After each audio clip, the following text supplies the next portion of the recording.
this is Mike Dilt with the Relax Back UK show on UK Health Radio, your global real feel-good radio station.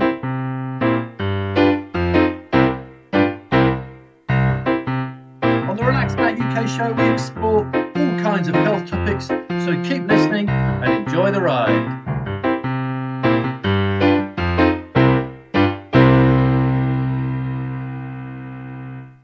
Hi, and thank you for joining me on the Relax Back UK show. This week, the show is made possible by the kind sponsorship of Alga Cells. Now, Alga Cells uses the body's own stem cells' ability to regenerate tissue, to treat joint and spine injuries and pain.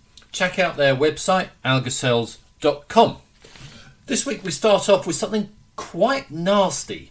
It was quite dangerous. It's more dangerous having them on your face, because if you get these blisters, these subturated blisters around your eyes, it can lead to eye infections and it can impair your vision. All of us should be aware of it because it can quite easily affect us.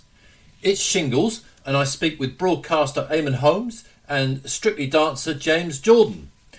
Then someone who's having a bit of trouble getting other people on board. It's a new branch of physics.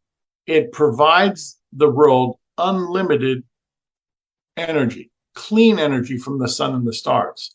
Tom Palladino thinks his technology has been covered up by a conspiracy theory, and it can also be used to cure pretty much anything. I'll tell you what I think, and you can decide for yourself. This show is cool! UK Health Radio, the station that makes you feel good.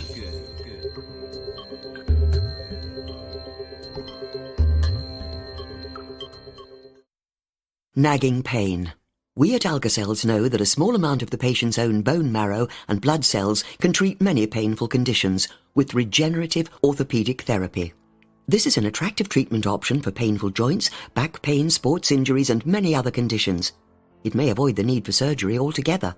Alga Cells, part of a network of 50 RegenX clinics worldwide where over 60,000 patients have been treated and helped. Alga Cells. Life is more beautiful with less pain. A cancer diagnosis can be scary and stressful for everyone involved.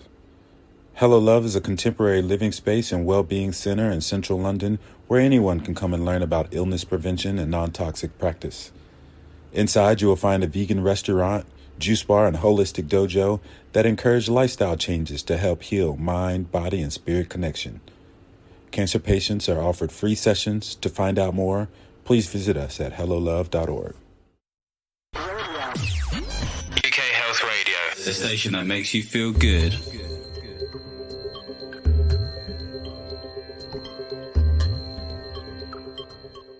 My guests to start are presenter Eamon Holmes and Strictly dancer James Jordan.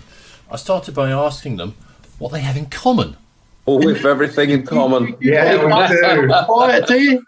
We're both punching above our weight. We're both married to beautiful women. For a start. Funny enough, that's what everybody says about me, punching above our weight. We're both quite opinionated as well, I think. Yeah, and we've both had shingles.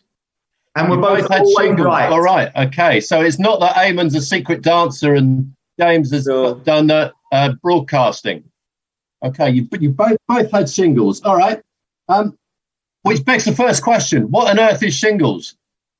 Oh, it's something you don't want to get, and it's something you probably have a very strong chance of getting, because if you've had chicken pox, you have a 25% chance of then contracting shingles. And 90% of the population have had chicken pox, so therefore the chances are quite high that it could come your way. Okay, so why are the two connected? Does anyone know? It lies basically when you have chicken pox, it then lies dormant in our bodies, and all it takes is a trigger just to trigger it, and then appears this shingles, which is very unpleasant. I actually had it on my lower part of my back.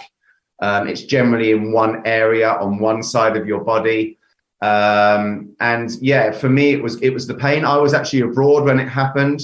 And I didn't get to a doctor. I didn't really know what it was, didn't understand it, thought it was a heat rash, maybe a bit of sunburn that my wife had forgot to put the cream on. And I kind of just dealt with the pain all the time I was out there. My mum actually said to me she thinks it could be shingles, and I thought, oh, she doesn't know what she's talking about. When I got back and went to the doctors, they actually said, yes, you've definitely got shingles. But because I was... you need to listen to your mum, James. You do. As Eamon said to me, your mums are always right, and they are always right. And because I didn't get to the doctor within 72-hour period, they actually said to me that we're not able to now give you any medication because it wouldn't be effective. You need to get to your doctors as soon as you realise that you have it. As soon as you expect it. Yeah, as Eamon sensibly did. I want to come on to the triggers in a bit, but let's just dwell on the symptoms a little bit more. Are the symptoms kind of generally the same for everyone? Because some illnesses sort of present themselves quite differently, but are actually the same thing. Did you have a sort of similar symptoms, Eamon? I think we're the same, only different, because the difference with my shingles were that they hit my face. So they took over my face where James was on his back. And it was quite dangerous. It's more dangerous having them on your face, because if you get these blisters, these subturated blisters around your eyes, it can lead to eye infections and it can impair your vision. So you've got to be very, very careful with all of this. But mine were only located on the right side of my face. This was all the right side of my face. And that was it. So same thing, but completely different geographically from where James had his. Right. So the actual rash, the actual shingles rash is kind of blisters. There's more blisters than a rash, you know. Is it? So does that actually hurt in itself? Yes, it's not nice. If you can imagine a big blister on your face and it bursting and everything that goes along with that. It's not nice. I wouldn't like to wish it on anyone. And some people that get it do actually suffer excruciating pain from it. I don't know, Eamon, because you got to the doctors early and they did give you medication for it, do you think that maybe relieved the pain a little bit? Definitely, my friend, definitely. You could almost feel them shrinking straight away. I got... They would have given me an antibiotic and I would have got some sort of cream, but I thought that attention straight away from your health professional made all the difference. Now, the trouble for me, Mike, was that unfortunately, when I contracted shingles, 2 days later, my eldest son was to be married. And that was, obviously, and I was going to be father of the groom. Big day, massive for everyone, a lot of photographs, a lot of introductions being made. And so it was a horrible situation for me. I believe I spoiled most of their wedding pictures.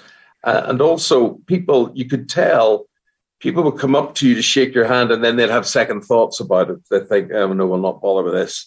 Thinking like, what's this bloke got? And might I catch it if I shake his hand? Absolutely. And the thing is, though, you can't catch it. It is a virus and you won't be able to spread it to somebody. And they, of course, will have had the all-important chicken pox in the first place. Sure. I was going to ask that because, James, I think you mentioned you caught it on holiday, and I'm sure I read an article about you were worried, or someone was worried about you coming home and sort of potentially been next to lots of people on the plane. So, as Eamon said, you can't actually contract shingles because even I was concerned. To the point where I was making sure I kept it covered up, that I didn't get too near my wife. But as long as you've had chicken pox before, you can't actually contract it. But if people have any questions or queries or anything they don't understand, GSK do have a website, which is understandingshingles.co.uk. And there is everything on there. It explains everything to you. It's a fantastic website. Okay. I will ask you for a reminder of that at the end. Let's just come on to if most of us have got this thing kind of lurking within us. Yeah. Okay. Quite a high percentage of us do get shingles. 1 in 4. But if it's what's the percentage, and also what causes it to spark off? If it's lurking within all of us, we don't all get it. What activates it?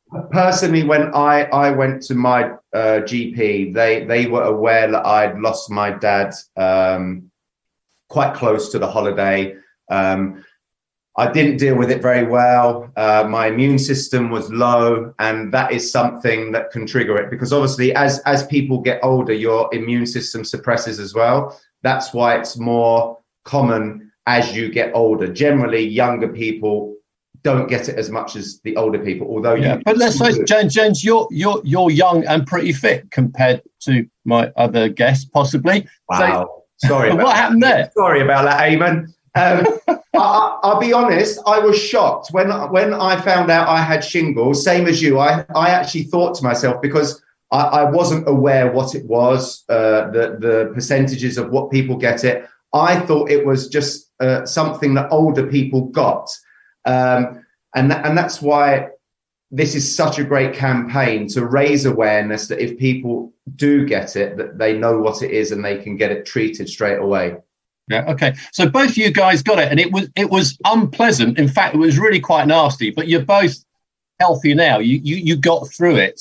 We got through it. I mean, I think all the symptoms relating to it are you have in common with anybody and everybody, because, as we say, 90% of the population have had chicken pox. Most people are under stress. Everybody ages. So, that's why you just have got to be aware, get it sorted. As James said, you get there early, get there within 72 hours and be treated for it. Yeah. Let's just dwell on what can go horribly wrong. I suppose we ought to. That you can get complications. You alluded, Eamon, it was on your face. Potentially, it could have been very dangerous for your eyes. Are there other complications which, means that you guys might not be sitting here, or it really could have had a lasting effect? I'm not sure as to that severity. Neuropathy has got to be taken quite seriously, because shingles affects the nerve endings. And even though it's gone, you can still have damage to the nerve endings, a legacy from shingles. Now, I don't believe I have had that. I believe I got off scot-free. I think I'm okay. 2 weeks off work, and the sores healed and whatever, and that was all right. And I think that's the damage to me. That was all. What about you, James? Yeah, I'm the same. It lasted for about 2-3 weeks. Very unpleasant. And myself and Eamon were one of the lucky ones, because about 20% of people do actually suffer from persistent nerve damage and things like that. So it is something, again, like I said, we're here just to try and raise awareness so people can get to their GPs and get things sorted straight away. Yeah, so it's not something to be taken lightly at all. And with that in mind, earlier on you mentioned a website with more information. Can you just give us that again? They have a website which is understandingshingles.co.uk. And that will literally tell you everything you need to know about shingles. Very good. Before you go, Eamon, I just got another question for you. I'm sure I saw somewhere in the last couple of days that you're suffering from back pain at the minute and you're about to have surgery. Is that right? Or was that just sort of rubbish? That's not wrong. That's not right. I do suffer from back pain, and I have had surgery 2 days ago. 2 days ago, my back. So it's a bit of an effort being here today. But thank you for making the effort. Not at all. But they can do this microsurgery now, and so they've nipped these discs and tidied them up a bit, and I'll know in 2 or 3 weeks if the operation has been a success. All right. Well, look, best of luck with that. Thank you. And again, thank you very much indeed to you both. Appreciate it, Mike. Keep well. Thank you.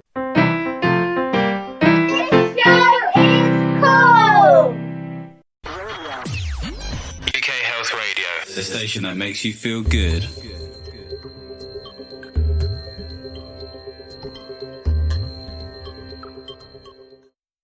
Nagging pain. We at Algacells know that a small amount of the patient's own bone marrow and blood cells can treat many painful conditions with regenerative orthopedic therapy. This is an attractive treatment option for painful joints, back pain, sports injuries, and many other conditions. It may avoid the need for surgery altogether. Algacells, part of a network of 50 RegenX clinics worldwide, where over 60,000 patients have been treated and helped. Algacells. Life is more beautiful with less pain. A cancer diagnosis can be scary and stressful for everyone involved. Hello Love is a contemporary living space and well-being center in central London where anyone can come and learn about illness prevention and non-toxic practice. Inside, you will find a vegan restaurant, juice bar, and holistic dojo that encourage lifestyle changes to help heal mind, body, and spirit connection. Cancer patients are offered free sessions. To find out more, please visit us at hellolove.org. UK Health Radio, the station that makes you feel good.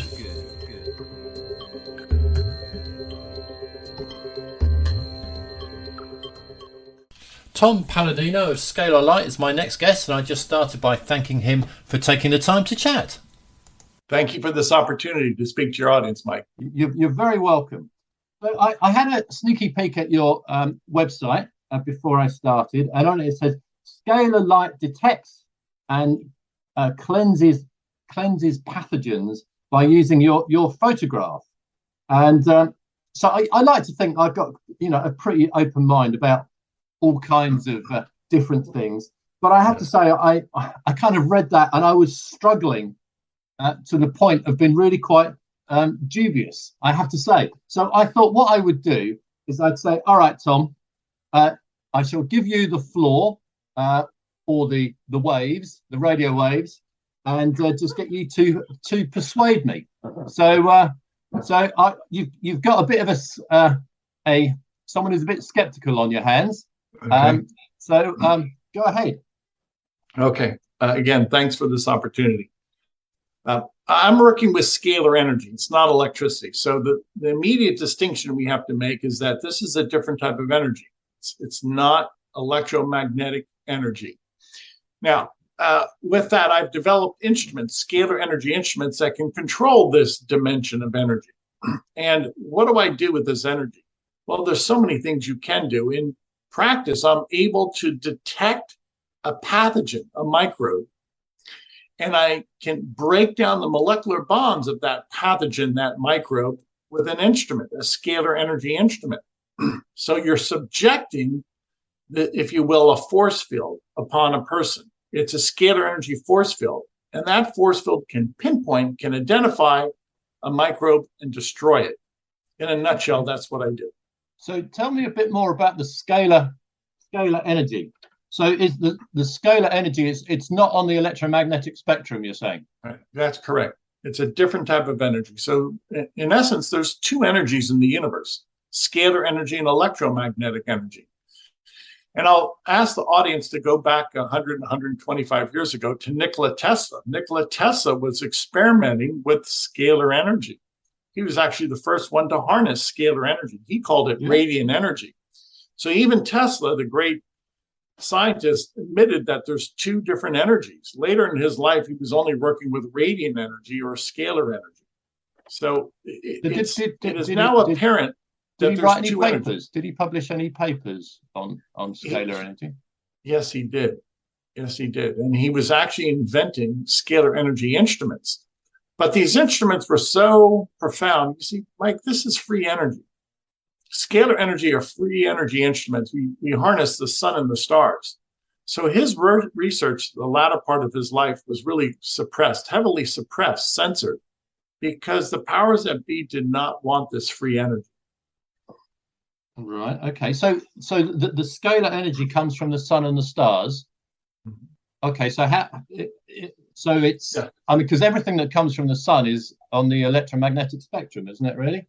No. There's two energies. The sun initially will create scalar energy, and scalar energy then devolves, if you will, or is a derivative, if you will, to the point of producing electromagnetic energy. So scalar energy is the initial energy, electromagnetic energy is the derivative of scalar energy. So what is my point? The sun and the stars are the sources of power, the source of light in the universe. But the initial energy of the universe is always scalar energy. That's why the sun and the stars never experience entropy. It's scalar energy that drives them. So scalar energy makes all the energy that comes to us via the different wavelengths on the electromagnetic spectrum. It's the initial energy of the universe, and therefore. I guess my question is kind of how. What I mean, what is scalar energy? What are its units? What is it? It has to be from the Creator, Mike. It has to be divine energy. And the reason I say that, there always has to be something uncreated that created the universe. So I'm going to say that's a supreme being. And I believe that the supreme being has created scalar energy, which is an uncreated energy.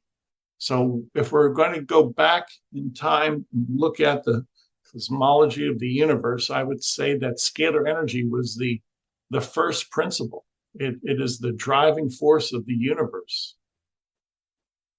Okay, so the scalar energy, which is coming to us, you detect it, what have you? What are its what are its units? If you detect it, it's what It's what I consider the omnipresence of God. So you cannot be measured. It's an infinite source of energy, but I can modulate it. I can control it. I have scalar energy instruments that can control this energy.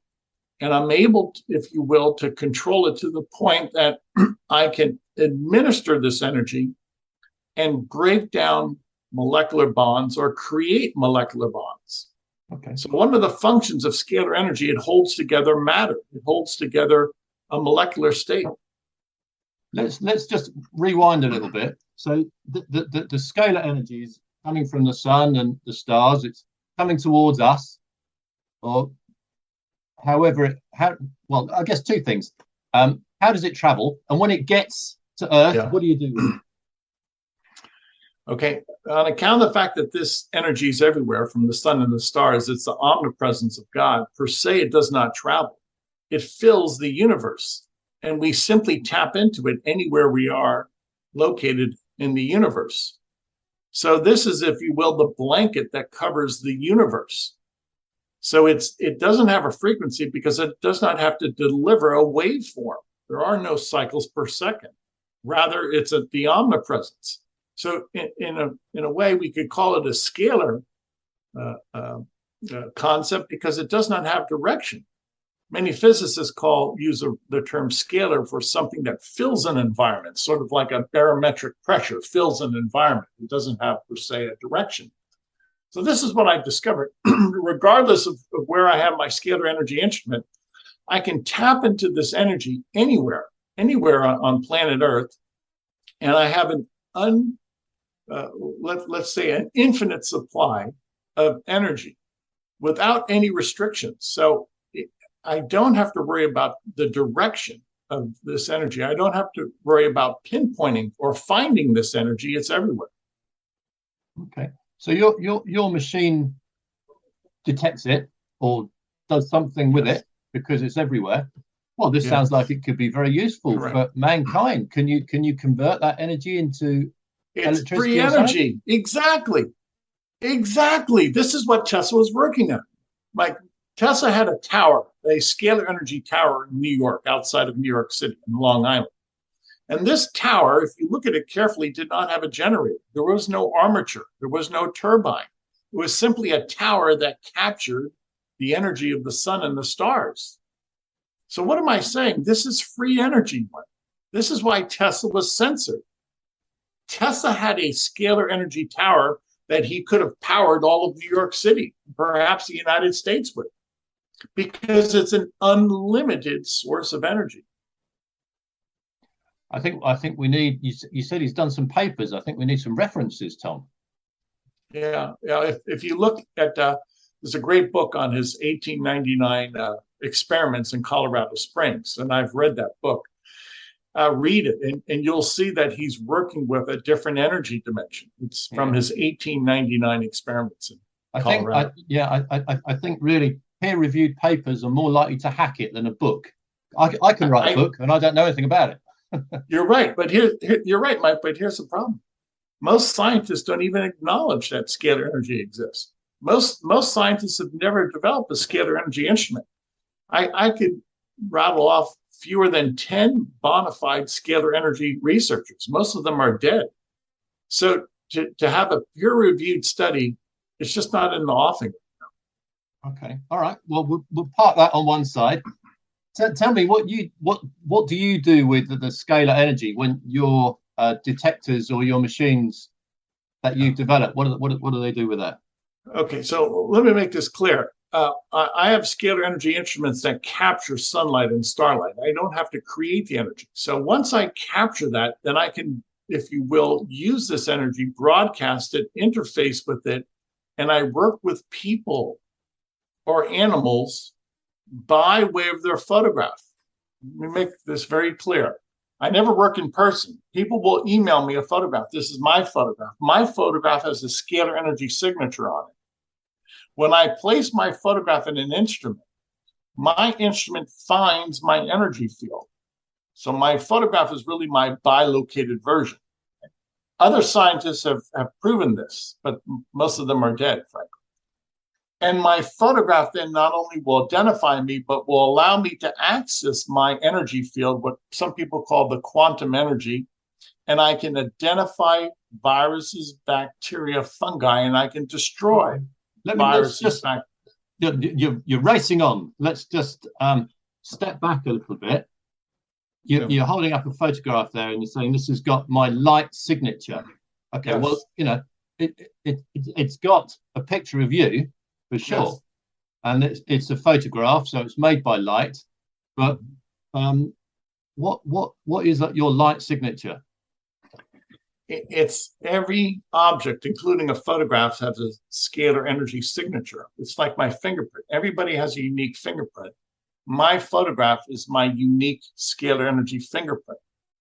My photograph is unique to me, so I can identify a person by way of the photograph. There might be 7.9 billion people in the world, but everybody has a distinct fingerprint, a distinct scalar energy signature. And the way I identify people or animals is by way of their photograph. Okay. So if you do that, you must measure this scalar energy or somehow read it. Yeah. I can measure it in the sense I can detect whether it's present or not. I don't have a meter. Nobody's ever developed a meter. I don't think you can develop a meter. Keep in mind, Mike, this is all pervasive energy. There is no basic unit, okay? If you're going to measure something, a kilometer, or as we do here in the States, a mile, that's a basic unit of measurement. There is no basic unit of measurement with scalar energy. But if you have your scalar light signature and you're using that to detect out of one individual out of the, I don't know how many billion of us there are now, say 7 billion, you know, there's going to be some measurement or some way of doing that. No, you cannot per se measure this. You cannot put a mathematical value to this. At least I don't think so, because it's of an infinite quality. You know, when we're looking at measurements, it's a finite measurement. Let's again park that and move on. You say you've got a photograph and you use your instruments. What happens next? Yeah. Okay. Let's say I have a photograph of a person. I'm going to demonstrate with my photograph, and I want to eradicate the herpes virus. Many people in the world have herpes. Herpes 1 is actually what some people call oral herpes. It's quite prevalent. Now, everything I do is by way of photograph, so there's no human guessing. There's no room for human error. I'll take a photograph of the herpes virus and place it right next to my photograph. Now, again, everything I do is by way of photographs. So I have these two photographs inside my instrument in which the herpes virus can communicate with my photograph. This is a communication system. And by placing a photograph of the herpes virus inside my instrument can look for the herpes virus in my quantum body, seek it out, and disassemble it, destroy it. So this is a technique whereby I've developed a photographic recognition of a microbe by way of the photograph. And I'm able to download that information into a person's quantum field, look for the herpes virus and eradicate. So there's no human interpretation with what I'm doing. But this person, where is this person when this is happening? Anywhere in the world. Okay. Because this acts like a universal satellite, if you will. And people might say, well, where's the satellite? There is no satellite that we have to create. It's the universe. So the grid system, the infrastructure is the universe. Now that calls to mind how simple and easy this is, and much less expensive than an electromagnetic grid system. So this, if someone's on the other side of the world, yes, this, whatever you're doing, will find them out of the 6 or 7 billion of us. Yes. I see. Okay. Yes. Yes. And you see how simple and straightforward this is, because we're working with a first principle. This is a fundamental force in the universe. There is no intermediary. There is no middleman. There is no a reason for human error. We're working with light. Light never makes a mistake. Yeah, but light has to do something. Light has to travel, doesn't it? Well, in electromagnetic spectrum, yes, light travels at a top speed of 186 miles per second. Scalar energy is omnipresent. It doesn't travel. It's already there. It blankets the universe. So you're connecting with this omnipresence of energy. You simply tap into this force field. See, this is the very quiddity that people have to realize. We don't go from point A to point B. Scalar energy is everywhere. There is no point A and point B.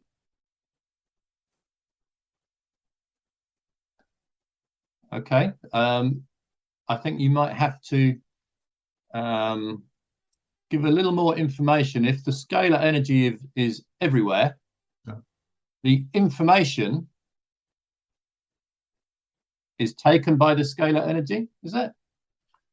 Yeah, the information is already out there in the universe or within this scalar energy paradigm. So not only is it a perfect delivery system of information, which is instantaneous, but all of the information is already embodied in this energy. So energy is not only what I say fire and light, it's also intelligence.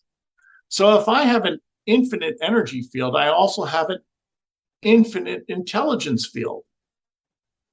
And this is what Tesla started to realize. This is what I realized. This is consciousness, Mike. This is the intelligence of the universe. This is a game changer. This will leave electromagnetic energy way behind. Coal, oil, gas, wind turbines are effete. They're obsolete. Okay. I mean, I would imagine lots of people would be very interested in this if it was really the case. I have to say, because we've got a bit of an energy crisis. Let's also park that. Let's just go on to if this energy gets to this person or is with this person all the time, and they have an illness or whatever it might be. You mentioned herpes, but I don't know. Perhaps if someone has a tumor, cancerous tumor, or just a sprained ankle.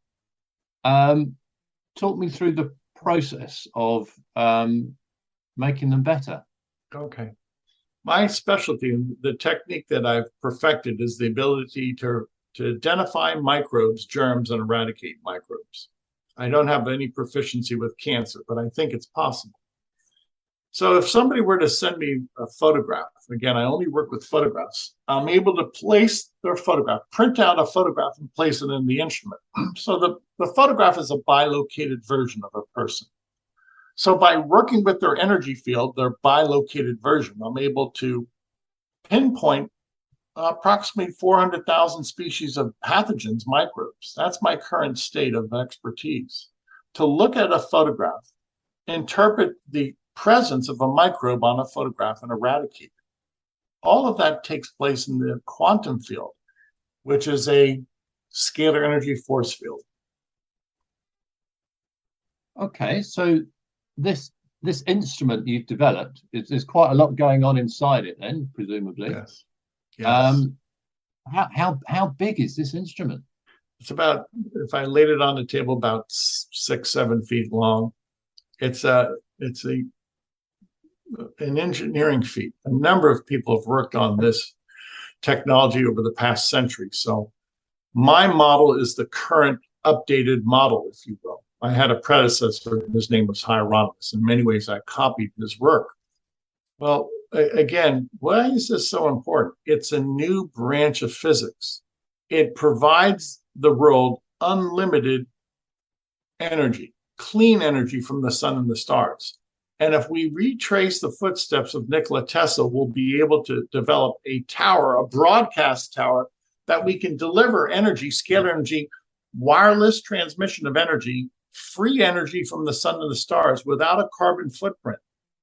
Now, that should attract the attention of the world. This is what I'm trying to, if you will, impart upon people. Yeah. This All right, let's start off by perhaps you could kind of give us a brief resume of your 6 foot long machine. Okay. Yeah, what's in it? What does it do? You feed in the photograph at one end, and what happens? Yeah. Okay. I've developed this instrument off the plans of Galen Hieronymus, an American inventor, and we both have come to the conclusion you need to use a vacuum tube. A vacuum tube creates a scalar energy environment. What do I mean by that? A vacuum tube with this presence in the tube allows us to recreate the universe or recreate a miniature star. You cannot do this with circuitry, with solid state circuitry. You need a vacuum tube. I have a capacitor then that will modulate the signal. And at the end of the instrument, so to speak, I have 2 Tesla coils, a receiver and a broadcast coil. And with that type of configuration and the proper type of circuitry and engineering, we can create a standing wave. That's the key, right?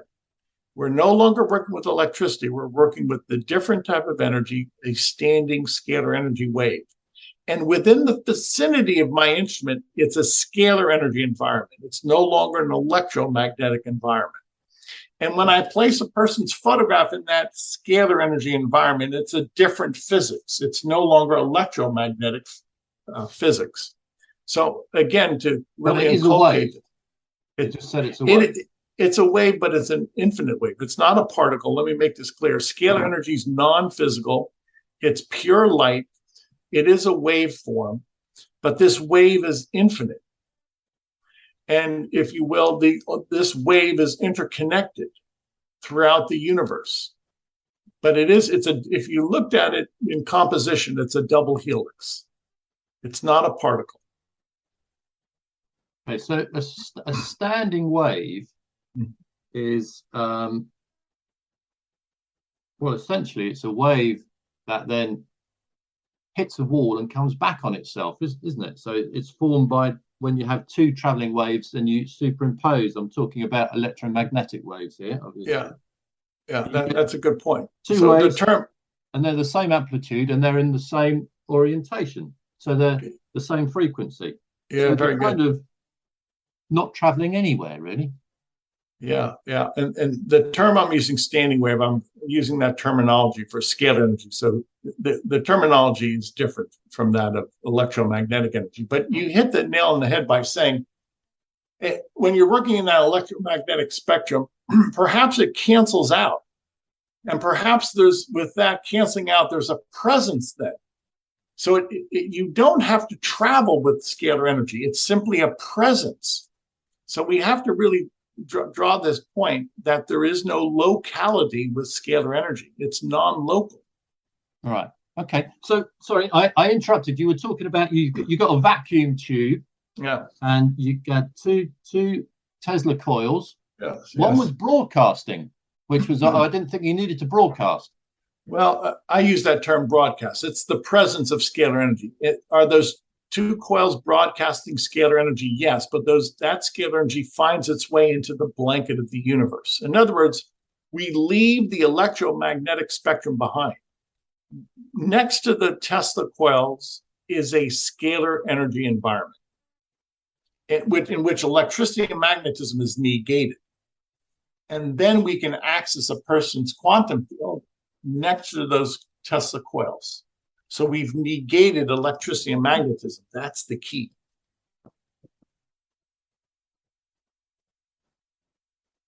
It's profound, Mike. There's two dimensions. There's two realities. And when I place your photograph in a scalar energy dimension, I can access a person's energy fields. Their intelligence is found on a photograph.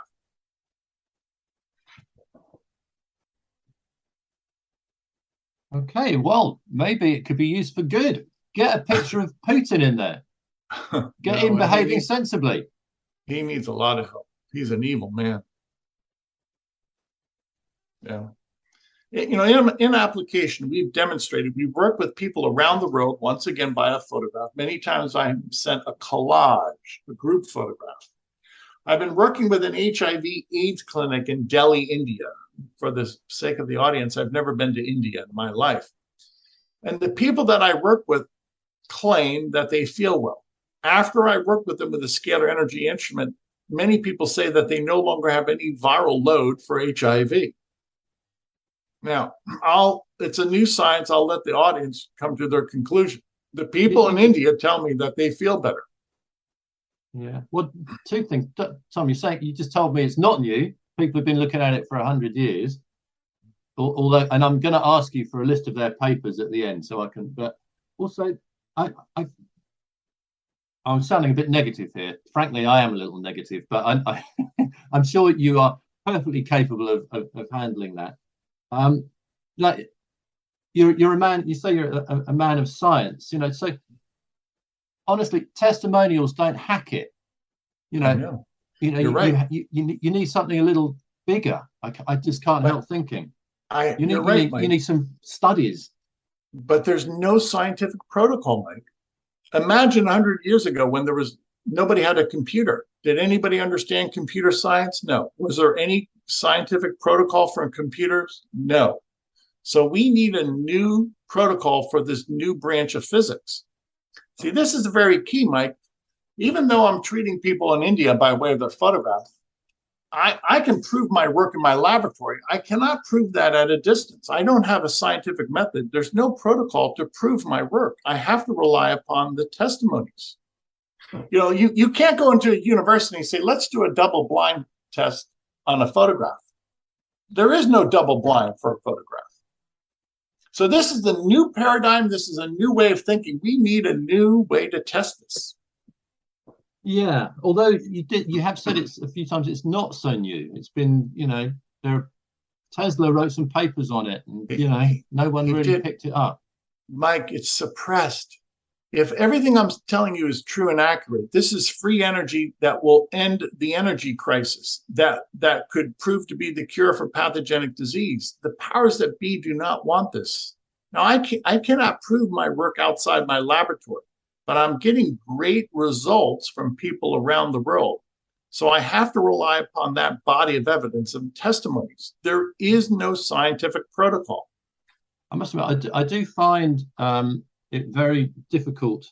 I'm not a great conspiracy theorist, because I look at some of these people that can be accused of conspiracy theories, and I think they can't even organize a proverbial party in a brewery. You know, they just cannot organize a conspiracy theory like this. So I'm very dubious of conspiracy theories in general. Now, I won't pass comment on this particular one because, frankly, I don't know anything about it. But I just would be highly surprised if something as wonderful as this would be suppressed. Mm. Yeah, let's not even go down that road of conspiracy theories. So let's just say that Tesla's work stands the test of time. He's a brilliant engineer, and that I believe he was on the road to scalar energy, free energy for mankind. But for various reasons, his work was suppressed. I won't go into why. I don't have all the details. I wasn't alive 100 years ago. But let's just fast forward this to Tom Palladino. Read my website, look at the testimonies, and then I'll let the audience decide if this is of merit. Sure. Okay. That could be a good place to leave it here, because we could end up going round in circles here. Because I have to say, Tom, you haven't got me on board yet. I understand. It's a new science. I have no contemporary, Mike, and there is no protocol according to electromagnetic theory that can prove scalar energy theory. There's no protocol. This is not presented at the university level. My work is groundbreaking. Mike, 100 years ago, if somebody said I have a computer, what would the world know about a computer 100 years ago? They would not. No. All right. So I'm not on board. I get a little bit worried with just sort of the whole testimonial thing. Although, as you say, you've got to start somewhere. Right.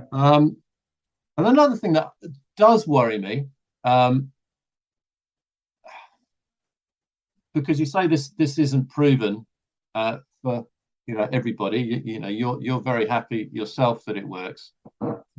There's a lot of medical kind of stories, and there's let's leave what you're doing to one side. But in general terms, on the internet, there's an awful lot of false hope given, medical false hope given to ill people. Right. And I've got to say, a lot of that really upsets me, and even makes me quite angry. And I'm really hoping you're not in this camp. Yeah, sure. Well, I work with scientific instruments, and I have scientific results. So there is no room for human error. And my results stand according to this science of scalar energy. It's a poorly understood science. So I'm working under the banner of science. I work with scientific instruments, and my results are therefrom. So there's no chicanery there. The laws of science are immutable.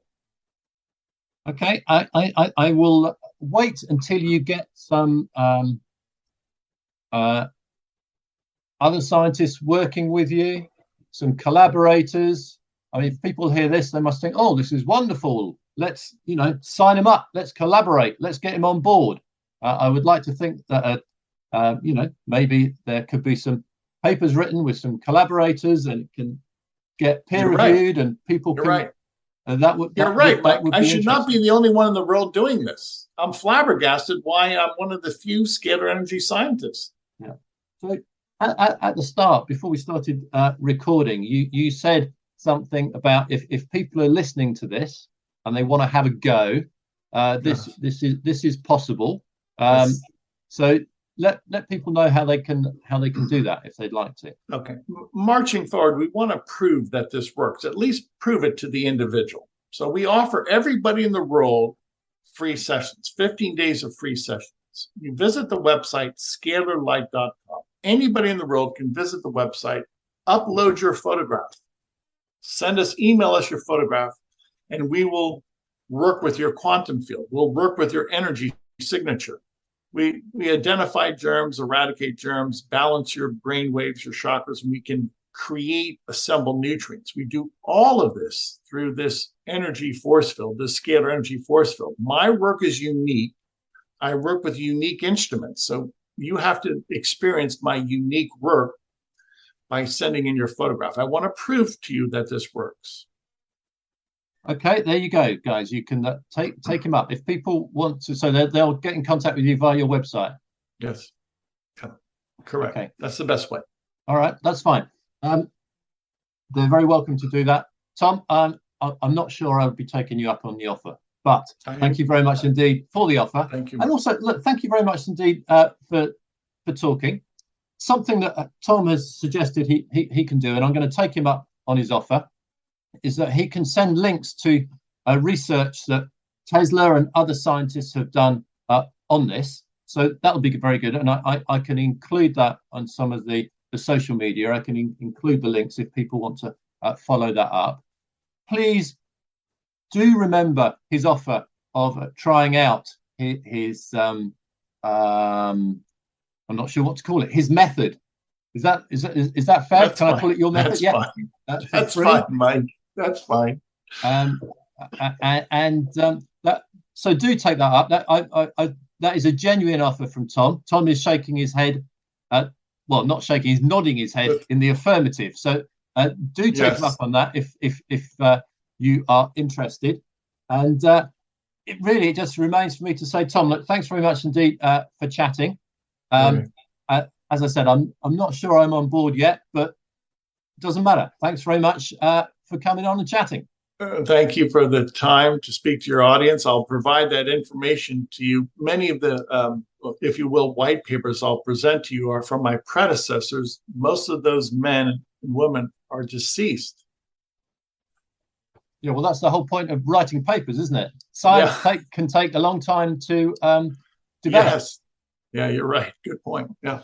Okay. Thank you, Mike. Many thanks again. Okay. Thank you, sir. So I was kind of hoping that Tom might send me some links to some peer-reviewed published papers. He hasn't done that, but he did send me a report, quite an old report, or it looked old anyway, written by Louise and Galen Hieronymus. I couldn't find a date. It didn't seem to be dated. It doesn't seem to be a peer-reviewed paper. It's titled Tracking the Astronauts in Apollo 11 and says it looks at the health of astronauts using photographs. So I had a quick look through it. The first graph in it has something called vitality intensity values on the y-axis, but there are no units. And I'm sure most people can remember their science teacher yelling at them to put units on the graph on both axes. If there aren't units, it doesn't mean anything, is what my science teacher used to tell me. I asked Tom in an email about that, and he said there is no gauge or meter to measure scalar energy. So, oh well, I'm not quite sure what to say about that. Do go ahead and contact him to try it out if you fancy. However, I have to say I'm not sure I'm going to be joining you.